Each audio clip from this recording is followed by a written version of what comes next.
से एकदम रोक लगा दी, बैन लगा दिया, पाबंदी लगा दी। इससे कहीं ना कहीं ये मैसेज जरूर गया कि तमाम जो दूसरी पार्टियां हैं उनके खिलाफ अगर आप कुछ बोलोगे तो आपको कोई दिक्कत नहीं है, लेकिन जैसे ही बीजेपी के खिलाफ आप मुंह खोलोगे कहीं ना कहीं आपकी ही पार्टी आपके खिलाफ है।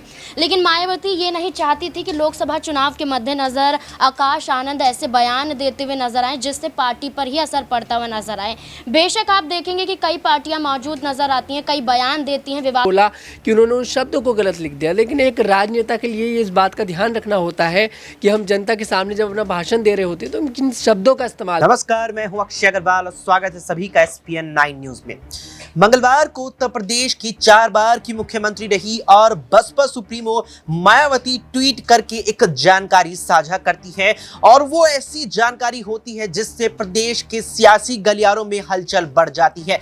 एक फैसला मायावती लेती है जो ट्वीट करके सार्वजनिक करती है कि पार्टी के जो कोऑर्डिनेटर राष्ट्रीय हैं और अपने उत्तराधिकारी के तौर पर जिन्हें उन्होंने नियुक्त किया था उन्हें उनके पद से नियुक्त किया जाता है, यानी कि आकाश आनंद को बसपा के राष्ट्रीय कोऑर्डिनेटर के पद से मुक्त करती हैं और साथ ही उन्हें जिस तरीके से 2023 में मायावती ने अपने उत्तराधिकारी के तौर पर भी यहां उनके नाम का ऐलान किया था उससे भी उन्हें यहां मुक्त किया जाता है। कारण है राजनीतिक अपरिपक्वता। और सीधे तौर पर ट्वीट करते हुए मायावती इस बात का जिक्र करती हैं कि जब तक वे राजनीतिक रूप से पूरी तरीके से परिपक्व नहीं हो जाते तब तक उन्हें ये जिम्मेदारियां नहीं दी जाएंगी। 2017 में लंदन से पढ़ाई कर लौटे बसपा में अपनी सक्रियता यहां अदा की और राजनीतिक सफर की शुरुआत की। इसके बाद साल 2019 में मायावती ने उन्हें बसपा का राष्ट्रीय कोऑर्डिनेटर नियुक्त किया। फिर 4 साल बाद यानी साल 2023 में उन्हें अपना उत्तराधिकारी घोषित किया, लेकिन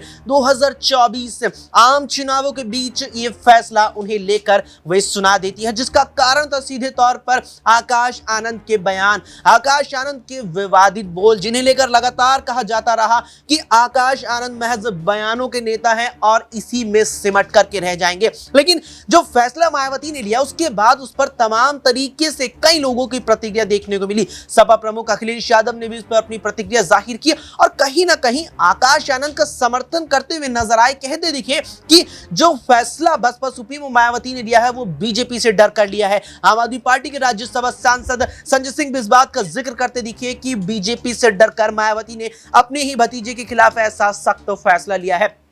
ऐसे में अब कई सवाल हैं आकाश आनंद को लेकर उठाए गए इस कदम से जुड़े हुए और तमाम सवालों के जवाब न्यूज रूम में मौजूद अपने सभी सहयोगियों से जानने की कोशिश करेंगे। अमन जी सबसे पहले हमारे साथ हैं। अमन जी, जो फैसला लिया था आकाश आनंद को लेकर मायावती ने, एक दिन उसे बीत चुका है और घंटों के लिहाज से देखें लगभग 36-40 घंटे जहन में आते हैं, लेकिन जो समर्थन आकाश आनंद को अब मिला है, अखिलेश यादव कहीं ना कहीं समर्थन करते नजर आए हैं। कहते दिखे कि बीजेपी से डरी है मायावती, ये फैसला इसलिए लिया। संजय सिंह दिल्ली से कहते हैं कि बीजेपी से डरी है मायावती। क्या वाकई में ये चीज नजर आ रही है और क्या अब इस सब के बाद आकाश आनंद अपनी ही बुआ मायावती और बसपा का साथ छोड़कर कहीं और नजर आ सकते हैं? देखिए, बिल्कुल आकाश आनंद को लेकर इसलिए भी कहा जा रहा है क्योंकि देखिए आकाश आनंद ने अखिलेश यादव हो, राहुल गांधी हो या दूसरे तमाम नेता उन सब के ऊपर हमले किए, तब कुछ भी होता हुआ नजर नहीं आया। कुछ भी ऐसा नहीं लगा कि मायावती आकाश आनंद के ऊपर कोई लगाम कसने वाले हैं, क्योंकि चंद्रशेखर आज़ाद को तो उन्होंने इतना कुछ कह दिया कि जो नेता पंचायत का चुनाव नहीं जीता हो वो सांसद कैसे बन सकता है। इस तरह की तमाम तरह की भाषा उन्होंने अक्सर रैलियों में इस्तेमाल की। लेकिन जब उन्होंने बीजेपी के खिलाफ मुंह खोला, बीजेपी को लगातार हमलावर होते हुए नजर आए, तो उसके बाद यहाँ पर देखा गया कि मायावती ने तुरंत उनको जो है तमाम पदों से एकदम रोक लगा दी, बैन लगा दिया, पाबंदी लगा दी। इससे कहीं ना कहीं ये मैसेज जरूर गया कि तमाम जो दूसरी पार्टियां हैं उनके खिलाफ अगर आप कुछ बोलोगे तो आपको कोई दिक्कत नहीं है, लेकिन जैसे ही बीजेपी के खिलाफ आप मुंह खोलोगे कहीं ना कहीं आपकी पार्टी आपके खिलाफ हो जाएगी। आकाश आनंद के खिलाफ कुछ ऐसा माहौल अब बनता हुआ नजर आता। आप देखिए, चाहे संजय सिंह हो या इमरान मसूद हो कांग्रेस पार्टी के या फिर तमाम दूसरे नेता हों, वो यही बात कहते हुए नजर आ रहे हैं कि जिस तरह से आकाश आनंद के ऊपर पाबंदी लगाई गई है वो सीधा सीधा नजर आता है कि बीजेपी के कहने पर या बीजेपी के इशारे पर लगाई गई, क्योंकि जिस तरह से मायावती का रुख रहा है चुनाव के दौरान भी कि उन्होंने एक बार भी कह सकते हैं कि सपा की तरफ नहीं देखा। इंडिया गठबंधन ने लाख बार उनसे मिन्नतें की कि आप आइए, हम आपको पीएम पद के लिए भी प्रोजेक्ट कर देंगे, लेकिन मायावती ने एक बार भी उनकी तरफ नहीं देखा।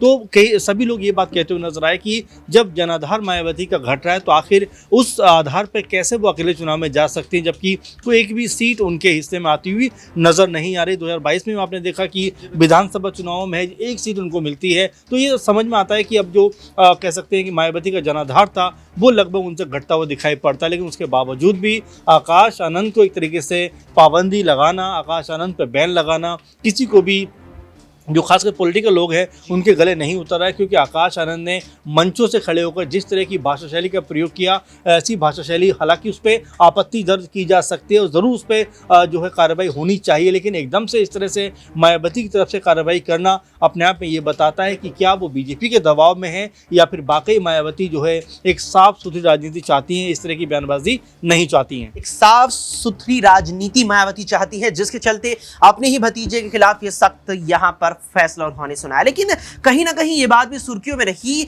कि मायावती तो पीछे थी, लेकिन आकाश आनंद ने जब से यहाँ कमान एक प्रकार से बसपा की संभाली, उससे यहाँ पर जो जोश मायावती के कोर वोटर्स में रहा है वो भी उठा है। यहाँ पर एक सक्रियता वापसी से देखने को मिली बसपा की चुनावी माहौल में, और उसमें भूमिका बड़ी अदा की थी आकाश आनंद ने। ऐसे में सवाल हमारी सहयोगी नाजमीन से रहेगा। नाजमीन, एक चुनावी सक्रियता जिसको लेकर लगातार सवाल मायावती को लेकर उठा, आखिर कहाँ है मायावती? चुनावों में भी नजर नहीं आती हैं, रैलियां जनसभाएं लगातार तमाम विपक्षी दल कर रहे हैं, तमाम चाहे बीजेपी हो चाहे अन्य दल हो कर रहे हैं। वो चीज़ मायावती ने नहीं की, लेकिन आकाश आनंद के आते ही वो चीज़ देखने को मिली। अब जब मायावती ने आकाश आनंद को लेकर ये फैसला किया है, क्या वो वोट बैंक जो वापसी से धीरा कुछ मंदी गति से भी जुड़ता नजर आ रहा था बसपा से, क्या उस पर फर्क पड़ेगा आकाश आनंद को लेकर लिए गए इस फैसले से? देखिए, आकाश आनंद जो उनके भतीजे थे, उत्तराधिकारी बनाए गए थे पार्टी के, लेकिन मायावती ने आकाश आनंद को इसलिए आगे किया था ताकि राजनीति में सक्रिय हो पाएं, राजनीति में समझ पाएं कि किस तरीके से बयानबाजी करना है। लेकिन मायावती ये नहीं चाहती थी कि लोकसभा चुनाव के मद्देनज़र आकाश आनंद ऐसे बयान देते हुए नजर आए जिससे पार्टी पर ही असर पड़ता हुआ नजर आए। बेशक आप देखेंगे कि कई पार्टियां मौजूद नजर आती हैं, कई बयान देती हैं, विवादित बयान होते हैं, कई पार्टियों के नेताओं पर एक्शन भी होते हैं, लेकिन कई बच भी जाते हैं, कई माहौल पैदा होते हैं। लेकिन मायावती ने जो अकेले चलने वाली राजनीति इस बार के चुनाव में अपनाई, आकाश आनंद को आगे किया। नगीना में जाते हैं आकाश आनंद, ना सिर्फ भारतीय जनता पार्टी पर निशाना साधते हुए दिखाई देते हैं, भीम आर्मी चीफ चंद्रशेखर आजाद पर भी निशाना साधते हुए नजर आते हैं। वो ये कहते हैं कि वो खुद माहौल बनाने की कोशिश करते हैं, मुद्दे होते नहीं हैं, चंद्रशेखर आजाद मुद्दों को उठाते हैं, बनाते हैं, और जब पुलिस कार्यवाही होती है तो वहां से भाग जाते हैं। तमाम आरोप लगाए गए, लेकिन चंद्रशेखर आजाद उन्हें अपने छोटे भाई के रूप में देखते हुए नजर आए। तो मायावती ने आकाश आनंद को आगे किया, बयान सामने आता है, भारतीय जनता पार्टी को आतंकवादी तक कह देते हैं, चुनाव प्रचार के दौरान उनके भाषणों पर रोक भी लग जाती है। तो मायावती नहीं चाहती थी कि कोई और ऐसा कदम उठाया जाए जिससे कहीं ना कहीं मुश्किलों में आ जाए और जो वोट बैंक उन्हें मिल रहे थे वो भी कहीं ना कहीं खतरे में आ जाए। तो आकाश आनंद पे रोक लगाना और उसके बाद वोट बैंक को देखना। तो मायावती की बात करें तो वो ये सिर्फ यही चाहती हैं कि उनका जो वोट बैंक है, कुछ चुनिंदा वोट बैंक की बात करें, दलितों की बात करें, तो वो कहीं ना कहीं उनके साथ जुड़ा रहे, वो कहीं और ना जा पाए। इसलिए मायावती ये लोकसभा चुनाव के मद्देनजर ऐसे बड़े बड़े एक्शन लेती हुई नजर आ रही है। लेकिन देखा जाए तो मायावती अपनी ही पार्टी को कहीं ना कहीं पीछे धकेलती हुई भी दिखाई दे रही है, अपनी पार्टी को पीछे धकेल रही है। और लोकसभा चुनावों में जो ये फैसला लिया है ये बहुत ही बड़ा है और भविष्य का एक बड़ा आधार भी बनेगा। भविष्य क्या होगा? तनुज, जो फैसला मायावती ने आकाश आनंद को लेकर लिया है, क्या इससे उनके राजनीतिक भविष्य पर कुछ फर्क पड़ेगा, और पड़ेगा तो कैसे फर्क पड़ने की संभावना लगती है? देखिए, फर्क पड़ेगा, जरूर पड़ेगा, लेकिन वो एक सुधार के रूप में देखा जाएगा, क्योंकि मायावती ने जो एक्शन लिया है वो सुधार के रूप में लिया है कि कहीं ना कहीं आकाश आनंद जो है अब थोड़ा सा अपने शब्दों पर चयन करें, क्योंकि खुद आकाश आनंद ने इस बात के लिए एक्सेप्ट करा है कि मेरे शब्द गलत हो गए थे, पढ़ने में मेरे से गलती हो गई थी, और जो भी उनकी जो भाषण होते हैं, जिसको वो लिखते हैं, जो भी लिखते हैं, उन्होंने उनको लेकर भी बोला कि उन्होंने उन शब्दों को गलत लिख दिया। लेकिन एक राजनेता के लिए इस बात का ध्यान रखना होता है कि हम जनता के सामने जब अपना भाषण दे रहे होते हैं तो हम किन शब्दों का इस्तेमाल कर रहे हैं। कुछ शब्द बहुत ज़्यादा गलत हो गए थे। मायावती ने जो एक्शन लिया उस पर देखिए सवाल बड़े खड़े हो रहे हैं, और ये भी आरोप लगाया जा रहा है कि बीजेपी के फेवर में मायावती ने ये फैसला लिया है, लेकिन वो गलत है। मायावती ने आकाश आनंद की राजनीति को सुधारने के लिए ये फैसला लिया है, क्योंकि अगर आज आकाश आनंद पर ये एक्शन नहीं होता पार्टी की तरफ से, तो शायद आकाश आनंद कल चलकर कोई बड़ी गलती कर सकते थे। मैं आपको बता दूं, मायावती जो है आकाश आनंद को अब उत्तर प्रदेश के बीएसपी पार्टी की तरफ से उत्तर प्रदेश के जब विधानसभा चुनाव होंगे उसके लिए मुख्यमंत्री के रूप में तैयार करने की कोशिश कर रही हैं। तो मायावती के लिए आपने कभी नहीं देखा होगा इन शब्दों का इस्तेमाल करें, किसी पार्टी के लिए गलत शब्दों का इस्तेमाल करें।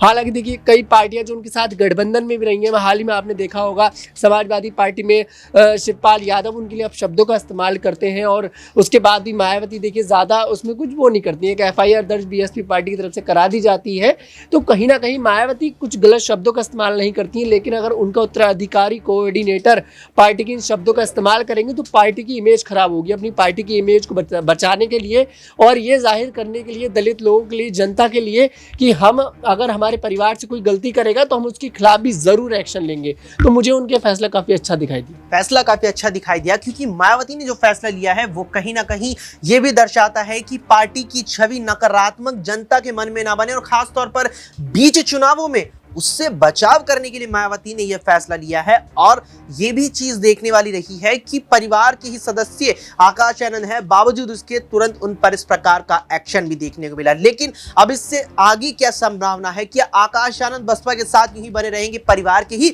सदस्य होने के नाते, या फिर अलग राह अलग पार्टी के साथ अपना लेंगे? इस पर क्या कुछ आपका मानना है कॉमेंट सेक्शन में हमें कॉमेंट करके जरूर बताएं। फिलहाल के लिए इतना ही। देश और दुनिया की तमाम खबरों के लिए देखते रहें SPN9।